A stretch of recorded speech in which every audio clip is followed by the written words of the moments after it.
La Fondation Payot pour la promotion de la lecture, Payot et 7, le MOOC suisse des meilleures histoires de 7.info, vous présente Marque-Page.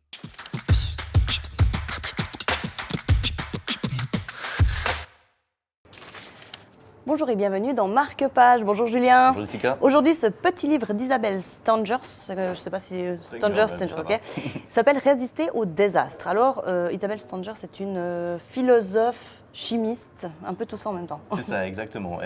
La particularité d'être en même temps des sciences dures, avec elle est chimiste, mais aussi une philosophe. Donc c'est quelqu'un qui est très critique des sciences et qui va apporter un petit peu de philosophie, de ce qu'elle appelle de la transversalité entre toutes les disciplines.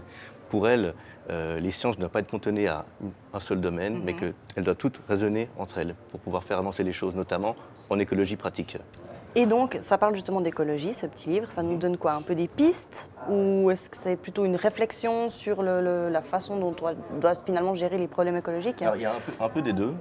Déjà, ce qu'elle trouve très important, c'est que l'être humain arrête de se penser en dehors de la nature.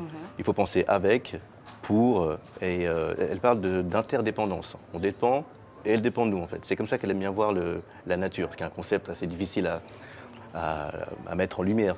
Mais en gros, voilà, c'est ça, l'interdépendance, ça c'est pour la théorie. Et en pratique, elle aime bien mettre en avant ce qu'on appelle les potagers collectifs. En fait, tout le monde met sa main à la pâte, travaille la terre. Et en gros, ce qu'on cultive va nous apporter quelque chose, mais nous, on apporte aussi quelque chose de bien à la terre. C'est un peu dans ce rapport. Et ça, c'est donc un dialogue, finalement, entre elle et son éditeur, où elle parle un peu de notamment les recherches qu'elle a pu faire. C'est ça. Exactement. Elle parle de ces penseurs qui l'ont beaucoup marqué, comme Deleuze ou Guattari.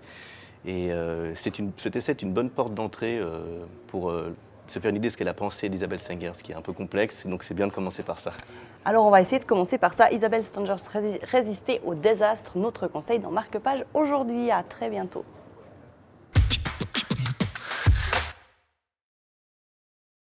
La Fondation Payot pour la promotion de la lecture, Payot et 7, le MOOC suisse des meilleures histoires de 7.info, vous ont présenté Marque-Page.